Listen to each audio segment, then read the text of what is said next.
Kita mau kemana? Bone-Bone. Itu desa atau kecamatan? Desa. Desa Bone-Bone. Di situ terdapat apa, Mas? Kawasan bebas asap rokok. Kawasan bebas asap rokok. Itu sangat menarik. Mari kita ikuti terus perjalanannya. Jadi lintasan yang saya lewatin ini pegunungan semua.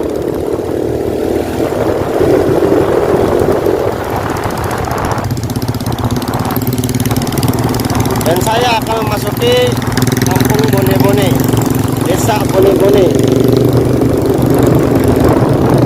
Ada apa di dalam situ? Konon katanya di situ adalah desa satu-satunya yang ada di Indonesia, bahkan di dunia, yang anti asap rokok. Artinya di situ tidak boleh merokok.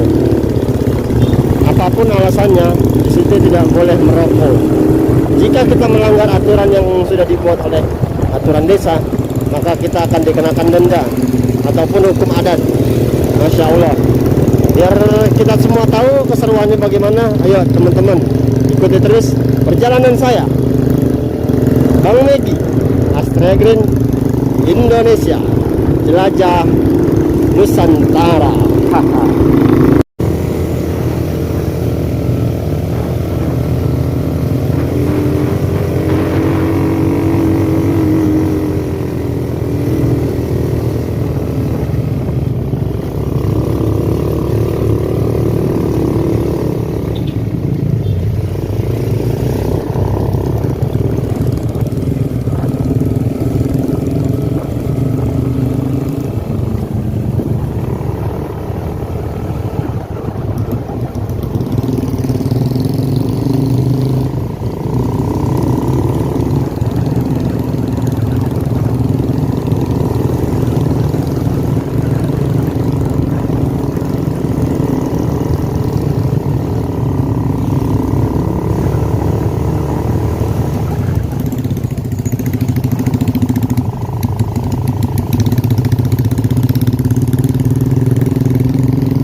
Nah, alhamdulillahirrahmanirrahim. Kita tadi di desa mana, Mas?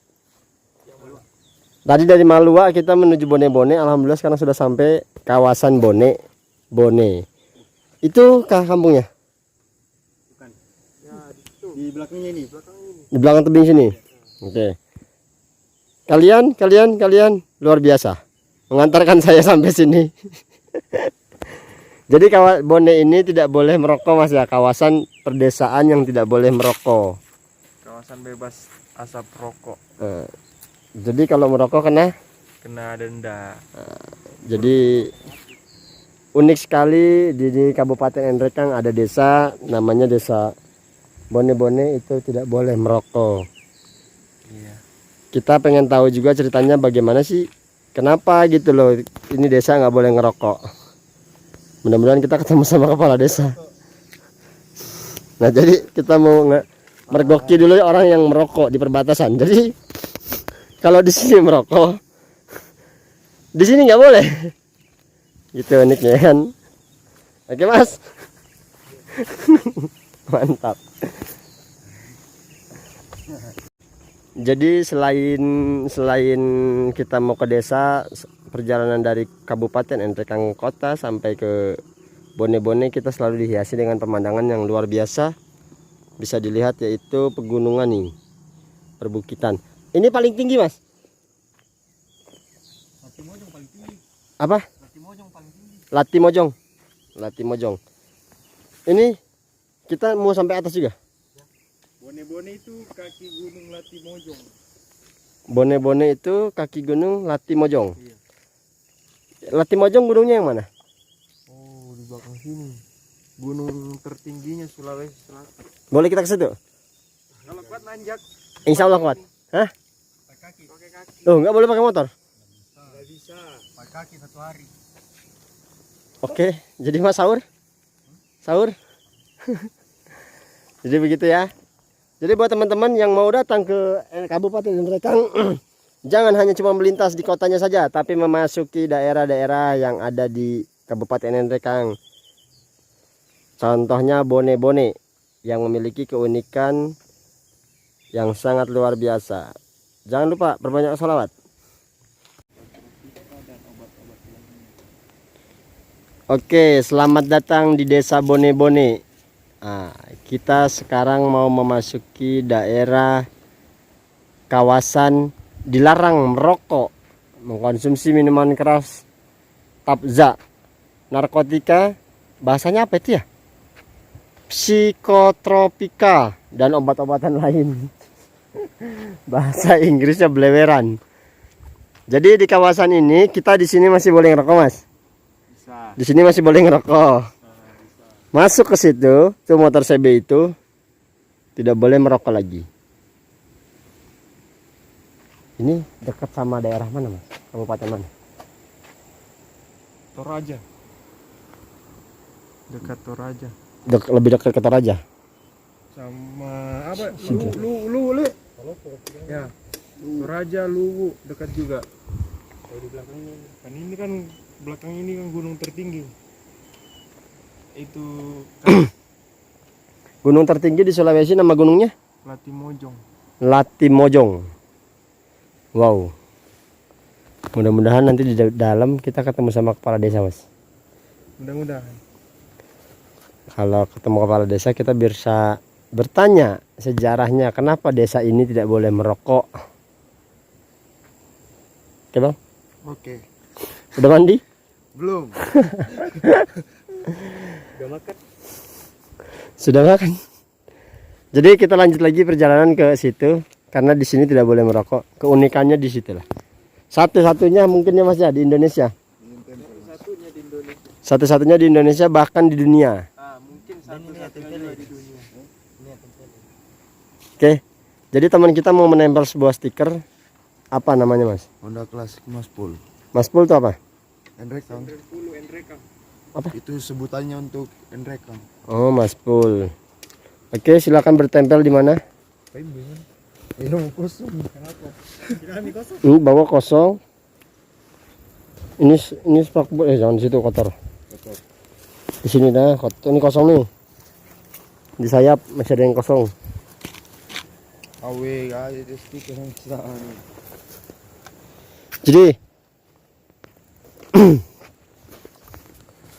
Jadi jarang orang memasuki ke sini karena males ya Mas masuk ke sini karena tidak boleh merokok. Iya, boleh merokok terus dingin.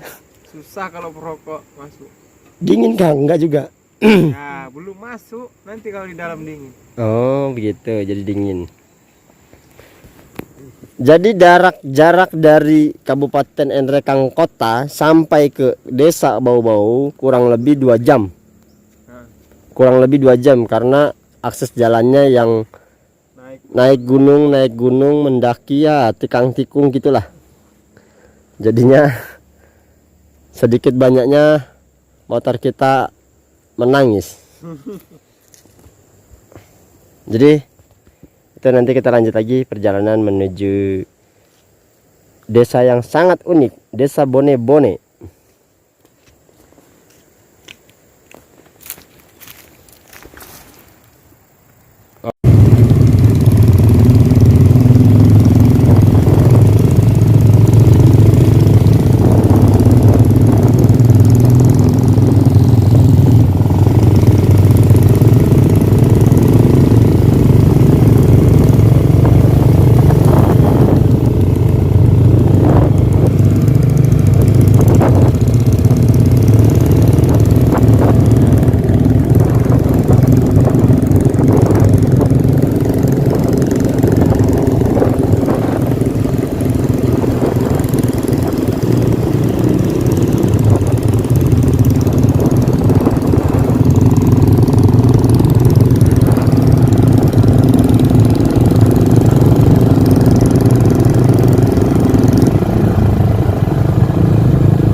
Kita sudah sampai di Desa Bone Bone dan ini adalah tugunya. Tugu ini, aduh, tugu ini tuh bisa dilihat melambangkan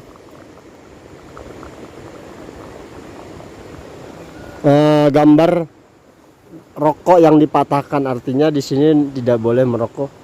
Kawasan tidak boleh merokok. Desa Bone Bone, Kabupaten Nrekang, Sulawesi Selatan. Itu desa-desanya, Mas. Bisa dilihat dari ketinggian. Desa-desa Bone. Nah, ini ada pesan moral.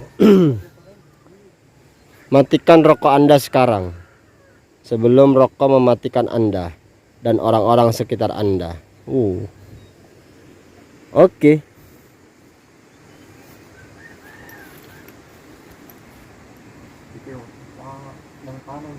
Kecamatan Baraka, Desa Bone Bone. Kegiatan gazebo.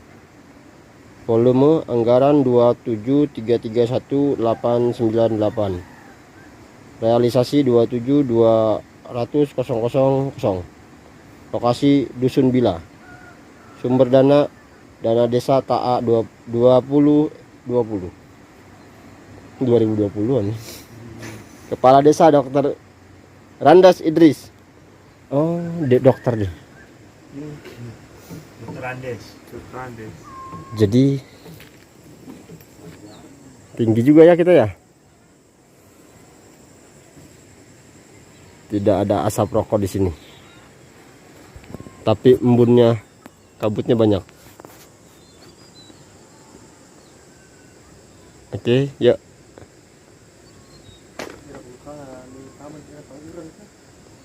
Oke, jadi teman-teman, alhamdulillah saya ini boleh diizinkan masuk ke daerah Desa Bone Bone, dan sekarang mau ke rumahnya Kepala Desa Bapak Kepala Desa Bone-Bone, Pak Kades. Dan ini sudah ngobrol. Nanti kita lanjut lagi mau ngobrol di rumahnya ya. Jadi terus ikuti terus perjalanan saya dan wawancara langsung dengan Kepala Desa Bone-Bone. Apa tuh tanya apa ini? Salam. Iya. Ayong rini. Ini ngayong sini. Kalau Pak saya kena kerja karena hidup ya, polo. Udah Mas. Assalamualaikum warahmatullahi wabarakatuh. Alhamdulillahirrahmanirrahim. Wa bihi nasta'in ala ummatin nabiyyin. Wassalamu ala asrafil anbiya wal mursalin wa ala alihi wa sahbihi ajma'in. Alhamdulillahirrahmanirrahim. Pertama-tama saya mengucapkan banyak terima kasih sama Allah sudah ngasih kesempatan saya ketemu dengan Kepala Desa Bapak siapa? Bapak Idris selaku Kepala Desa Bone-Bone yang ada di Kabupaten Pindrang, Sulawesi Selatan. Endrekang. Ya. Oh ya, Endrekang, sorry. Endrekang, Sulawesi Selatan. Bukan salah kan? Jadi ada satu keunikan di Sulawesi Selatan, khususnya di Kabupaten Endrekang. Itu ada keunikan, ada satu desa, satu-satunya desa yang tidak boleh ada asap rokok, artinya anti asap rokok di sini. Mungkin bukan hanya di Indonesia, tetapi ada di dunia juga bisa. Nah, kita di sini pengen tahu sejarah awal mulanya mengapa desa Bone-Bone ini tidak boleh ada yang merokok atau bebas asap rokok. Mungkin Bapak Kepala Desa Pak Idris bisa menjelaskan tentang sejarah Desa Bone-Bone. Silakan Pak. Terima kasih. Assalamualaikum warahmatullahi wabarakatuh. Sekali lagi saya ucapkan banyak terima kasih atas kedatangan Bapak dari Bandung ke Desa Bone-Bone, Karawang. dari Karawang, Desa Bone-Bone Kecamatan Barata, Kabupaten Majikan, tentang ingin tahu bagaimana awal mulanya Desa Bone-Bone sehingga tidak menjadi bebas asap rokok. Yang pertama pada saat saya masih ke Padusun, di situ timur latar belakang, jauh sebelum saya menjadi kepala dusun sudah memang ada latar belakangnya, karena di antara teman-teman yang sama-sama teman kuliah dulu tidak ada yang sempat selesai bagi orang perokok. Akhirnya menimbulkan pertama masalah, sampai saya berpikir bahwa salah satu kendala sehingga tidak selesai dalam perkuliahannya adalah masalah dana, anggaran, biaya. Di sini kemudian setelah saya selesai kuliah di Makassar pada tahun 1990, saya kembali ke kampung Bone-Bone. Ternyata bukannya lagi generasi muda, tapi sudah anak-anak sudah merokok. Jadi saya pada saat saya selesai kuliah S1 pada saat itu, saya pulang kampung karena kebetulan tidak ada nasib jadi PNS.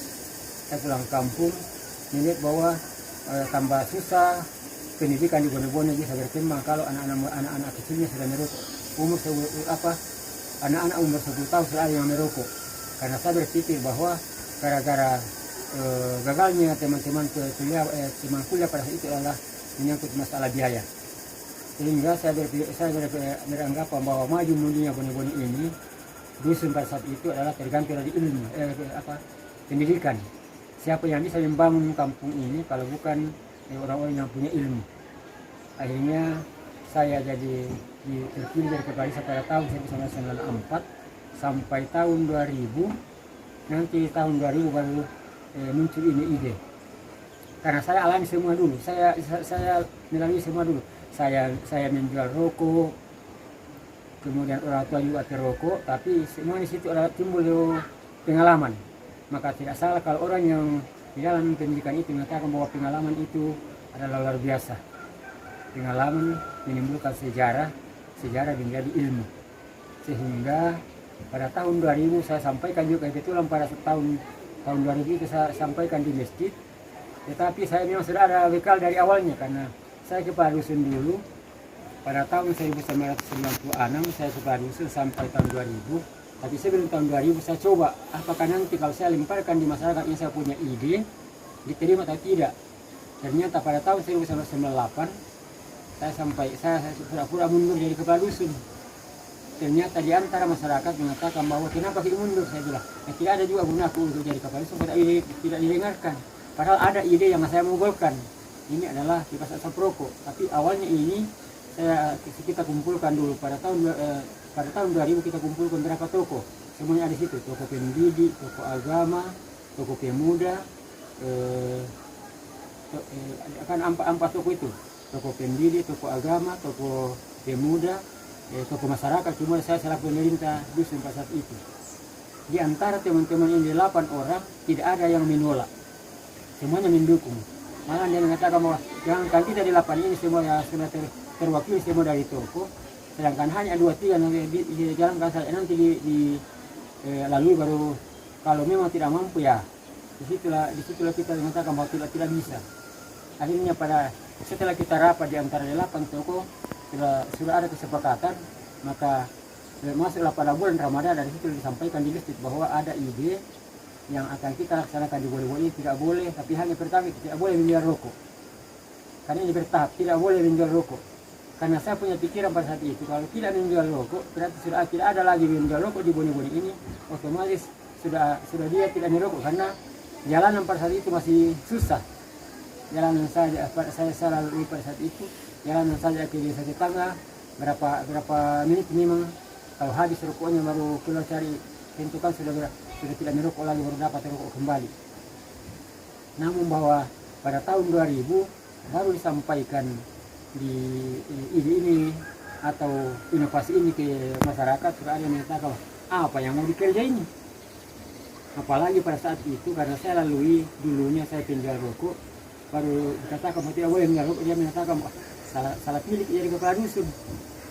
Karena pemerintah itu adalah mengangkat masyarakat yang menjadi sejahtera, nah bukan lagi mengangkat masyarakat yang menjadi sejahtera, tapi menghilangkan mata pencarian adalah salah satu membunuh saja usaha mereka ini. Tapi saya sampaikan, saya juga berikan jawaban bahwa coba kita kembali ke belakang melihat dulu keadaan. Sama-sama orang menjual ikan di pasar, tidak pernah ada orang berkelahi, malahan juga sudah semuanya dapat pembeli. Nah, ini sebagai alasan. Banyak mengatakan, malahan juga mengatakan apa yang kita mau kerja ini. Sementara kalau kita kembali pada agama, kan agama tidak melarang menjual rokok.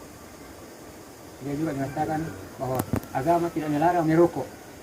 Tapi saya sampaikan pada saat itu saya dapat bahwa memang agama tidak melarang menjual rokok, tapi kan sama juga di dalam agama itu, dalam ajaran kita itu bukannya dilarang mencuri kerbau, tapi memang dilarang mencuri, tapi bukan dilarang mencuri kerbau.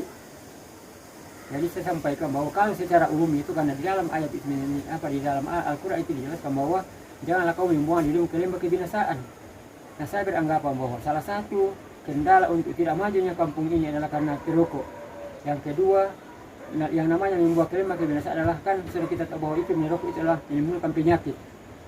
Jadi kalau kita tetap merokok berarti satu saat kita akan kesakitan. Nah, di situ akhirnya saya melihat perkembangan sejak tahun 2000 sampai 2003 sudah tidak ada lagi yang merokok. Baru kami sudah tidak ada menjual rokok, kami sudah dapat tamu dari Jerman untuk melihat apakah itu. Padahal kami belum menyampaikan bahwa tidak ada yang tidak boleh merokok. Baru sekitar tidak boleh menjual rokok sampai 2003 sampai 2004. Dari situlah baru tidak boleh merokok di tempat-tempat umum, karena sudah tidak ada lagi yang merokok di menjual rokok. Tidak di desa sini ya? Iya, ini kan dulu dusun. Ya, dusun. Nanti 2008 baru menjadi desa. Tapi setelah Bapak memutuskan untuk tidak menjual atau mentiadakan asap rokok ini, apakah masyarakat sini setuju dengan ide Bapak ini? Nah, kan itu saja pada saat baru saja kita dikatakan bahwa tidak boleh merokok, sudah dapat tantangan dari masyarakat bagi orang penjual rokok. Tapi saya sampaikan bahwa coba kita lihat bagaimana supaya orang di pasar itu sama-sama juga menjual ikan, tapi tidak berkelahi. Kemudian dia juga sama-sama mendapat keuntungan kan, sasarannya juga untuk mendapat keuntungan. Itu awal mula saja ya Pak mendapatkan perlawanan dari Iya, masyarakat. awal mula. Tapi sampai sekarang alhamdulillah masyarakat mengerti dengan kebijakan ini dan memahami dan juga sangat mendukung dengan kebijakan Bapak yang Bapak lakukan ini gitu.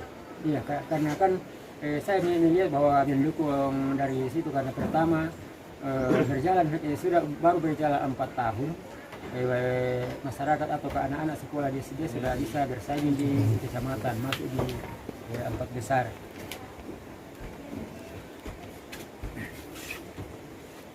Jadi nanti setelah tahun 2009 baru kita bikinkan perdes. Tapi ini membuat perdes ini bukan saya sendiri karena ini adalah tokoh-tokoh masyarakat. Tetapi setelah kita bikin perdes secara perdes memang sejak tahun 2007 memang sudah ada kesepakatan bahwa apabila ada melanggar maka disuruh berteriak di masjid. Berteriak. Iya, berteriak di masjid melalui ini Apa kata-katanya? Dia katakan bahwa saya kedapatan merokok didapat oleh ini. Memang ada di situ diberikan karena memang ada kesepakatan bahwa harus di situ siapa-siapa nanti yang melanggar disuruh berteriak di masjid. Dua pilihan kita itu. Apakah dia berteriak melalui ataukah dia dihadirkan di muka apabila setelah selesai sholat. Nanti setelah tahun 2009 baru kita bikinkan aturan secara tertulis karena pada saat itu saya juga diundang ke Menkes pada tahun 2007. Disitulah saya terbuka bahwa kira-kira kan saya desa pada tahun 2000, saya sudah desa pada tahun 2008. Pada tahun 2008 saya terpilih desa, tapi tahun 2007 saya masih di dusun, saya diundang ke Jakarta menjadi ada klarifikasi mengenai masalah ini. Tapi saya minta bahwa kira-kira apa yang bisa saya sampaikan ke masyarakat bahwa ini saya punya perubahan yang dibantai didukung oleh pemerintah. Karena pada awalnya itu tidak ada pemerintah yang mendukung. Baru tahap sosialisasi saya minta dukungan di kecamatan, bukannya didukung tapi diketahui. Saya tidak putus asa lagi, saya turun lagi ke kabupaten, saya minta dukungan di kabak hukum malah ketawa lagi. Kalau itu kerja, dibagus pulang continue, tidak ada kerja lain. Itu yang dia bilang. Tapi ternyata pada saya diundang ke pusat, baru dari pusat dari Menkes turun, ternyata disampaikan semua bahwa kita masuk ke Bone-Bone untuk melihat betul-betul tidak ada orang merokok di sana, baru terbuka mata oleh tubuh masih jalan. Tapi selain itu maka itu berlaku dari tahun 2000 tahun 2000 ya? Iya. Sejak tahun 2000 dimulai, tapi itu nanti tidak ada itu orang merokok pada tahun 2005. Oh, full itu tidak ada sampai sekarang ya? Sampai sekarang. Nanti kita bikinkan perdes pada tahun 2009. Oh, berarti dibuat perdes itu tahun 2009. Ya. Sampai sekarang memang masyarakat ini menaati ya. Ya, kalau saya melihat bahwa dia tidak menaati, otomatis karena kan saya berhenti satu periode di kepala desa. Nah, kalau seandainya dia sudah mengatakan bahwa ini adalah pekerjaan yang tidak bagus, tentu saya tidak akan lagi karena saya sebagai inovatornya ini, inisiatornya. Tentu saya tidak akan terpilih lagi jadi desa. Seandainya memang sudah mengatakan tidak bagus.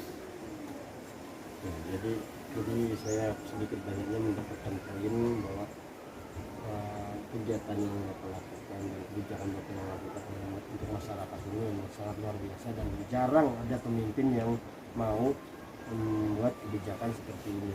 Bahkan ya itu seperti tadi awal mulanya ditertawakan ya. Perlawanan dari masyarakat, tapi setelah lambat laun saking tekadnya tidak putus asa, akhirnya masyarakat itu mengerti dengan kebijakan. Betul tidak? Iya. Harapannya nih Pak untuk pendatang yang datang ke sini Pak, dan juga generasi penerus yang selanjutnya lah Ya. untuk pesan moral dari rokok itu gimana sampaikan? Kalau pesan moral dari rokok itu disampaikan untuk generasi yang bahwa kan di kesehatan saya sudah dikatakan bahwa rokok adalah membunuhmu. Tapi kami di sini bukannya itu yang kami ambil sebagai stepnya, tapi kami mengatakan bahwa merokok itu adalah perbuatan sia-sia. Sia-sia. Iya, perbuatan sia-sia. Karena saya biasa kalau pernah saya diundang ke Cina, saya sampaikan tapi saya tidak pintar bahasa Inggris. Saya sampaikan bahwa termasuk juga orang perokok itu adalah termasuk orang-orang kikir. Kalau kikir itu kan biasanya dulu kalau orang tua perokok biasa masih ada uangnya di dalam kantongnya, tapi hanya fokusnya untuk pikirannya untuk pembeli rokok, dia datang anaknya minta uang, saya sudah katakan pasti tidak ada. Ini adalah salah satu juga jalan sudah membohongi anak. Iya. Jadi itu alasan Bapak ya, kesannya ya, rokok membunuh, tidak jauh dari seperti Kementerian Kesehatan ya. Kesannya sama. Jadi buat teman-teman jangan melanggar jika masuk ke daerah Bone-Bone. Kalau ya saya tambah sedikit. Kalau teman-teman yang kan ada aturan di situ, kalau tamu melanggar di dalam Bone-Bone ini tidak langsung ditindak denda. Cuma harus disuruh dulu untuk kembali ke perbatasan. Itulah sehingga kami bikinkan pondok-pondok di situ untuk tempat merokok sebelum masuk. Ya. Kemudian biasanya kalau pernah saya dapat selama saya berada dari periode kedua ini, pernah saya dapat tamerelo. Tadi saya sampaikan tidak membaca dulu baru masuk. Karena kan sudah ada di pintu gerbang itu. Baru saya sampaikan tidak membaca kalau kita masuk. Ada apa karena kalau tidak mau kita ke sana dulu membaca baru masuk. Apapun yang kita pasang di situ, nah dia tidak baca-baca baru masuk. Apalagi ada lagi di situ papan tamu harus melapor. Jadi alhamdulillah kita sedikit banyaknya sudah mengetahui tentang desa Bone-Bone, Kabupaten Endrekang, Sulawesi Selatan. Satu-satunya desa yang pernah saya kunjungi di sini bebas rokok, bahkan mungkin di dunia ya tidak ada. Jadi, bukan juga saya yang datang ke sini, tetapi banyak dari wisata luar negeri datang ke sini yang ingin mengetahui apa sih desa Bone-Bone ini, kenapa bisa tidak ada asap rokok, apakah benar atau tidak. Ternyata memang benar di sini adanya. Jadi pesannya buat teman-teman, kalau memang ingin memasuki desa Bone-Bone, Kabupaten Endrekang, alangkah lebih baiknya tanya dulu kepada masyarakat sekitar dan juga membaca setiap perbatasannya agar tidak salah, karena kalau kita salah bisa kena hukuman atau teguran. Jadi begitu saja. Mungkin saya juga berterima kasih Pak sudah membuka suara dan menjelaskan tentang desa Bone-Bone. Mudah-mudahan harapannya ke depannya masyarakat desa Bone-Bone sehat dan jauh dari asap rokok. Nah, terima kasih banyak. Saya dari Kabupaten Karawang mengucapkan banyak terima kasih. Sama-sama jauh-jauh sampai di Bone-Bone untuk melihat bagaimana apakah itu. Kalau ini masalah teknis ini. Dalam kisah kalau apabila ada yang melanggar disanksi, tapi sanksinya untuk sanksi sosial, bukan secara dia membayar karena saya berpikir bahwa sanksinya itu tidak boleh uang karena ini. Jadi teman-teman, setelah kami mendapatkan informasi apa yang membuat desa ini bebas dari kawasan asap rokok, maka saya harus melanjutkan lagi perjalanan menuju desa apa? Malua. Desa Malua Ke Malua. untuk bersilaturahmi dengan teman-teman komunitas motor yang ada di Malua, Kabupaten Endrekang, Sulawesi Selatan.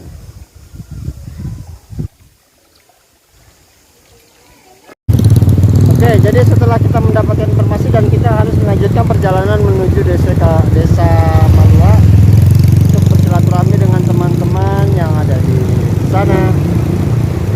Pokoknya harapan saya buat teman-teman semuanya, jangan lupa untuk mengenal dan menghargai apa kebijakan pemerintah, apa juga kebijakan masyarakat sini. Jadi pokoknya taati peraturan yang ada, insya Allah hidup kita tetap damai. Jadi mudah-mudahan kita semua selalu dalam lindungan Allah Subhanahu wa Ta'ala. Pokoknya saya berdoa mudah-mudahan kita semua sehat. Oke. Jangan lupa berbanyak salawat kepada baginda Nabi besar Muhammad SAW agar kita mendapatkan syafaatnya dan mendapatkan kebaikan dari Allah Subhanahu wa Ta'ala. Oke. Mungkin itu aja videonya, kita akhiri dulu sampai di sini. Assalamualaikum warahmatullahi wabarakatuh.